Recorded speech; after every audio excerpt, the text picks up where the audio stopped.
Okay, this is Venkat for Venkafin.com. We'll look at the health insurance, pure term insurance, mutual fund, early term plan எதில் invest பார்த்தீங்கன்னா நம்பருக்கு message பண்ணுங்க, எவ்வளோ consulting ஃபீன்னு கேளுங்க, அப்புறம் proceed பண்ணுங்க. Thank you so much Tamil Nadu for understanding that. நீ ஒரு விஷயம் நல்லா ஞாபகம் வச்சுக்கோங்க. நாளைக்கு ஒருத்தர் என்கிட்ட டேர்ம் பிளான் வாங்குறேன்னு கன்ஃபார்ம் பண்ணுறாரு. இது வந்து எக்ஸைட்டடாக இருக்கிறேன்னு நினச்சிக்கலாம். It's a responsibility. அவர் எனக்கு பிஸ்னஸ் கொடுக்க போகிறாரு, ஆனால் எனக்கு ஒழுங்காக பாலிசி இஷ்யூ ஆகணும், ஹெல்த் செக்கப் போனால் லோடிங் ஃபீ வரக்கூடாது, லோடிங் ஃபீ வந்தால் கேன்சல் பண்ணி அந்த காசை திரும்பி வாங்கி கொடுக்குறது நம்ம வேலை. இஷ்யூ ஆயிடுச்சு அப்படின்னாலும் நல்லபடியாக இஷ்யூ ஆகணும், எந்த ஒரு கரெக்டாக டேட்டாலாம் கரெக்டாக சொல்லி அதுக்கப்புறம் நம்ம சர்வீஸ் பண்ணணும். அதெல்லாம் பிரச்சனை இருக்குது, நல்லா புரிஞ்சுக்கோங்க. 24 கம்பெனி எனக்கு பிடிக்காதுங்க. எனக்குன்னு ஒரு சில பர்சனல் ஃபேவரட்ஸ் இருக்குது, அவ்வளோதான். அது என்னோட பர்சனல் ஃபேவரட்ஸ் தான் சொல்லுவேன். இவங்களை போய் ஃபேவர் பண்ணுறோமேன்னு நினைக்கிற அளவுக்கு தான் அவங்க சர்வீஸ் சப்போர்ட் சிஸ்டம் இருக்குது.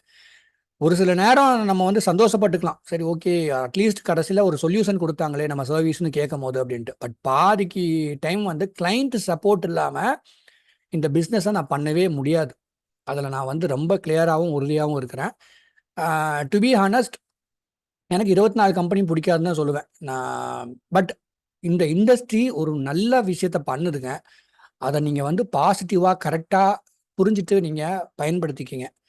ஒரு ஹெல்த் இன்சூரன்ஸ் கம்பெனினா உங்களுக்கு ஏதாவது ஃபினான்ஸ் ஹாஸ்பிட்டல் அட்மிஷன்னால ஃபினான்ஷியல் லாஸ் வருமா, அதை வந்து ப்ரொடெக்ட் பண்ணிக்கிறீங்க. லைஃப் இன்சூரன்ஸ் கம்பெனினா ஒரு லைஃப் கவர் கொடுக்குறாங்க. எப்போ பார்த்தாலும் இந்த நிஃப்டி 50 மியூச்சுவல் ஃபண்டு ஸ்டாக் வாங்குற இதில் சுற்றியே வராதிங்க ஜி, அடுத்ததுக்கு வாங்க. Life if you are married, if you have children, even if you are not married, if you are single, உங்கள் அப்பா அம்மாவை ப்ரொடெக்ட் பண்ணும் ஒரு லைஃப் கவர். நான் ஒன்றும் எலிஜிபிலிட்டி இருக்கவங்க சொல்கிறேன். நான் ஒரு கிராஜுவேட்டு, ஒரு டிப்ளமோ ஹோல்டர் இந்தியாவில் இருந்தானா எடுத்துடலாம், இல்லை ஒரு கிராஜுவேட்டு ஒரு 5 லேக் மேலே ஆனுவல் இன்கம் இருக்குது, என்ஆர்ஐனா ஒரு 10 லேக் மேலே ஆனுவல் இருக்குது. ரிசர்ச் பண்ணி பாருங்கள், உங்களுக்கு பிடிச்சிருக்கான்னு பாருங்கள். இது வந்து ப்ரீமியம் ஜாஸ்தியாக இருக்குன்னு சொல்லிட்டு நினைக்காதீங்க. எனக்கு ரொம்பவே ஒரு சில விஷயம்லாம் வந்துட்டு ஐ ஸ்பீக் ஃப்ரம் மை ஹார்ட்டுங்க. I don't like this industry. இது ஏன்டா இதை போய் நம்ம பண்ணுறமேன்னு நினைக்கிற அளவுக்கு ஒரு சில நேரம் எனக்கு பிடிக்காது. ஆனாலும் ஏதோ ஒரு நல்ல கர்மா இருக்குது. என்னோட வீடியோ ஒரு நாளைக்கு 1500 பேர் பார்க்குறாங்க. வீடியோ பண்ணுறது நிறுத்திட்டேன்னா ஒரு 500 பேர் ஆயிரும். அது ஒரு நாளைக்கு 500 பேர் தான் பார்ப்பாங்க. கன்சல்டிங் பண்ணுறவங்க ஒருத்தரோ 2 பேர் பண்ணுவாங்க. இந்த தீபாவளி சீசனில் ஒரு டிக்கெட்டும் பண்ணல, மிஞ்சி அது வாட் ஐ ஏர்ன்ங்கிறது ரெண்டாவது. நீங்கள் பேசினா தானே காசு கேட்குறேன். நீங்கள் பேசாட்டியும் ஒரு விஷயத்த நான் சொல்கிறேன், கேட்டுக்குங்க. டேர்ம் இன்சூரன்ஸ் எலிஜிபிலிட்டி இருக்கவங்க ட்ரை பண்ணி எடுத்துக்குங்க. எடுத்துக்கலன்னா அந்த ஹஸ்பண்ட் இறந்தப்பறம் அந்த அந்த வீட்டில் அந்த வீட்டுக்காரங்க வந்து ஒர்க்கிங் விமனாக இருந்தாங்க, எஜுகேட்டடாக இருந்தாங்கன்னா அவங்க எடுத்துக்கிறாங்க. நீ பண்ணாத வேலையை உன் ஒய்ஃப் பண்ணுறா. இது வந்து எரிச்சல் வருது. எனக்கு நிறைய பேர்ட்ட சொல்லிட்டேன். நான் எதையாவது நம்ம ஒன்று சொன்னோம்னா நம்மளை அசர வைக்கிற மாதிரி, இந்த கவர்மெண்ட் ஜோக் எனக்கு ஞாபகம் வந்துட்டே இருக்கு. நம்ம ஒன்று சொன்னோம்னா நம்மளை அசர வைக்கிற மாதிரி ஒன்று சொல்கிறான் பாருங்க அப்படின்ட்டு. வெல்த் கிரியேஷன் வேற, நிஃப்டி 50 போகிறது வேற, லைஃப் கவருங்கிறது வேற. ரிப்பீட்டடாக நான் அதை சொல்கிறேன். பட் இனிமேல் நிறைய பேர் எலிஜிபிலிட்டி இருக்கவங்கள அதை வந்து டிலே பண்ணாதீங்க. You go for it. Maybe உங்களுக்கு 1 crore இப்போ நேற்று ஒருத்தட்ட பேசின 3 crore எடுங்கன்னு சொன்னால் 5 crore இந்த மாதிரி பிஸ்னஸ்லாம் பண்ணலாம். சேல்ஸ் பண்ணுறது வேற. பட் ஆத்மாத்தமான அவங்ககிட்டே சொல்லிடுவேன், நீங்கள் எதுவுமே எடுக்கலையா 50 லட்சத்துக்காவது எடுத்துக்கிங்க அப்படின்றவன்.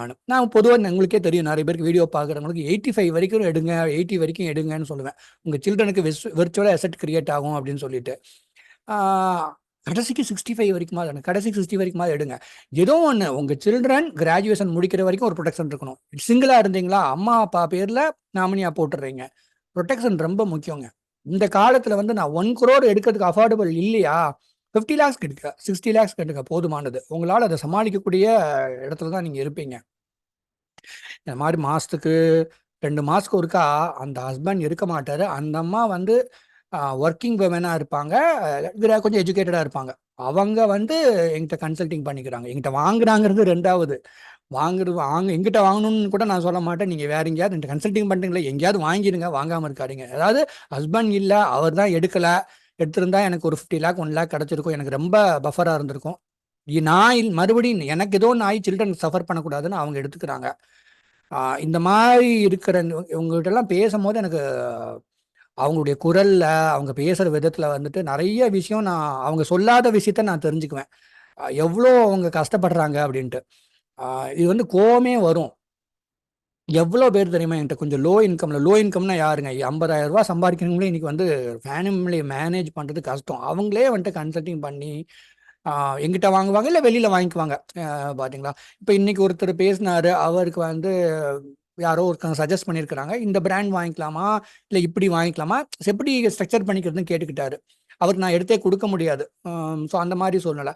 ஸோ இப்படி தான் பேசிக்கிறாங்களே தவிர, நீங்கள் பேசாட்டியும் இந்த இந்த கன்சல்டிங் ஒரு சில பேர் பயன்படுத்திக்கிறாங்க, ஒரு சில பேர் பயன்படுத்தலை. But I feel from the bottom of my heart I think I am very very happy. எனக்கு நான் ஒரு ஐடி இண்டஸ்ட்ரியில் ஒர்க் பண்ணிட்டு ஒன்றுமே தெரியாது. எனக்கு இன்சூரன்ஸும் எனக்கு புதுசு, மியூச்சுவல் ஃபண்டும் புதுசு இந்த 2 வருஷத்துக்கு முன்னாடிலாம். ஆனாலும் எனக்கு வந்து இது ஒரு நல்லது ஒருத்தங்க லைஃப் கவர் வச்சுக்கோங்கன்னு சொல்றது நல்லது. அது நல்ல கர்மான்னு நான் நினைக்கிறேன். Okay, I'm not getting religious, கர்மான்னு சொல்ல வேண்டிய அவசியம் இல்லை. But it's a good thing. ப்ராக்டிக்கலாக நீங்கள் பாருங்களேன். உங்கள் அம்மா அப்பா இருக்கிறாங்க, நீங்கள் பாட்டு லடாக் போகிறேங்கிற, பைக்கில் ஓட்டுறேங்கிற, அங்கே போகிறேங்கிற, எங்கேயா ஃப்ரெண்ட்ஸ் கூட போகிறேங்கிற, சம்திங் ஹேப்பன்ஸ். உங்கள் அப்பா அம்மாவுக்கு நீங்கள் ஏர்ன் பண்ணுறீங்கல்ல, 5 லேக் மேலே ஆனுவல் இன்கம் இருந்துச்சுன்னா, ஒரு 50 லேக்ஸ் 1 crore கூட நீங்கள் லைஃப் கவர் எடுக்க வேண்டாம். ஒரு 50 லேக்ஸ் எடுத்து உங்கள் அம்மா பேர் நாமினியாக போடுங்க. இஃப் யூ ஆர் மேரீட், உங்கள் ஒய்ஃப் பேரை நாமினியாக போடுங்க. இல்லை உங்களுக்கு வந்து கொஞ்சம் யோசனையாக இருந்துச்சுன்னா, அம்மா பேர் 50%, ஒய்ஃப் பேர் 50% நாமினியாக போடுங்க. பட் கல்யாணம் ஆகி ஒரு 3-4 இயர்ஸ் கழிச்சுன்னா கண்டிப்பாக ஒய்ஃப் பேர் மாத்திரம் தான் நாமினியாக போடணும்னு நான் சொல்லுவேன். ஸோ இது வந்து லாஜிக் வேறு, யாரையும் நாமினியாக போடுறங்கிறது லாஜிக் வேறு. பட் நான் எதுக்காக சொல்ல வரேன்னா, இந்த மாதிரி சிங்கிள் விமன் உங்கள் ஹஸ்பண்ட் இல்லாதப்ப அவங்க பேசி, அது எனக்கு கோவமே வரும். இவங்கெல்லாம் பேசும்போது எனக்கு 2 மாதத்துக்கு ஒருக்கா தான் யாராவது இந்த மாதிரி சிங்கிள் விமன், சார் அவங்க வீடியோ பார்க்குறேன், எனக்கு டேர்ம் பிளான் எடுத்துக்கலாமான்னு கேட்பாங்க. ஒர்க்கிங் உமன்னா எடுத்துக்குவாங்க. அந்த மாதிரி பேசும்போது எனக்கு ரொம்ப கஷ்டமாக இருக்கும்.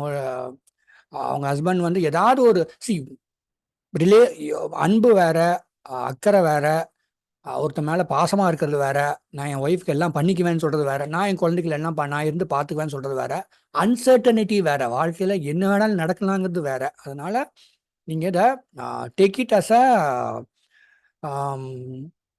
நான் ஒரு பிஸ்னஸுக்காக இதை சொல்கிறேங்கிறத மறந்துட்டு, எப்படி நீங்கள் பார்க்குறீங்கன்னா, ஒரு நல்ல இன்ஃபர்மேஷன் என் காதில் விழுகுது, அப்புறம் நான் டிசைட் பண்ணிக்கிறேன் வேணுமா வேண்டாமான்ட்டு. ஸோ ரிசர்ச் ஆகுது பண்ணுங்க. ஒரு டேர்ம் இன்சூரன்ஸ் எடுக்கிறதுக்கு பற்றியோ, ஒரு ஹெல்த் கவர் எடுக்கிறதுனால என்ன பெனிஃபிட் பற்றியோ ரிசர்ச் பண்ணி வச்சுக்கோங்க. வேணும்னா நீங்கள் அதை பயன்படுத்திக்கோங்க, அவ்வளோதான். So this comes from my heart. Thank you so much. நல்லா இருங்க. Good luck to you. I love this the support of people of Tamil Nadu are giving me. ஒரு சில பேருக்கு என்ன பிடிக்காது, கன்சல்டிங் எல்லாம் கேட்குறேன்ட்டு. But some people are making use of it. But overall இந்த ஸ்டேட்டை பற்றி நான் உங்களுக்கு ஒன்று சொல்கிறேன். நீங்கள் ஃப்ரம் யுவர் ஹார்ட் ஆத்மாத்மா உண்மையாக ஒன்று பண்ணீங்க அப்படின்னா, இந்த மக்கள் வந்து எப்போவுமே உங்களை வந்து அரவணைச்சுக்குவாங்க. அந்த மாதிரியான மக்கள். ஸோ இந்த மக்களுக்கு வந்து நம்ம போய் என்ன செய்ய போகிறோம்? What I'm going to give it back. நான் பண்ணுறது இந்த சொல் தர்மம் தான் சொல்கிறேன். இந்த ஃபீல்டில் ஏமாந்துடாதீங்க, கரெக்டாக நடந்துக்கோங்க. என்னென்ன ப்ராடக்ட் வாங்கணுமோ அதை கரெக்டாக வாங்கிட்டு டிக் மார்க் போட்டுட்டு அடுத்ததுக்கு போய்க்கோங்க. அதுக்கப்புறம் நீங்கள் மியூச்சுவல் ஃபண்டில் பண்ணுங்கள், கோல்டு வாங்குங்க, லேண்டு வாங்குங்க, வீடு வாங்குங்க, அது உங்கள் இஷ்டம். பேசிக் கவர் வச்சுக்கோங்க, உங்களுக்கு ரொம்ப ஹெல்ப்ஃபுல்லாக இருக்கும். ட்ராக் பண்ணிகிட்டே இருக்கிறேன்னு நினைக்கிறேன். I'm sorry. வீடியோ சப்ஸ்கிரைப் பண்ணுறது, லைக் பண்ணுறதெல்லாம் வந்துட்டு சொல்கிறதே எனக்கு வந்து வெக்கமாக இருக்கு. I was doing some other job. But something எனக்கு இந்த ஃபீல்டில் ஏதோ ஒரு சின்ன சாட்டிஸ்ஃபேக்ஷன் இருக்குது. ஸோ அதனால தான் நான் இந்த மெசேஜை ஸ்ப்ரெட் பண்ணுறேன். Thank you so much. நல்லா இருங்க.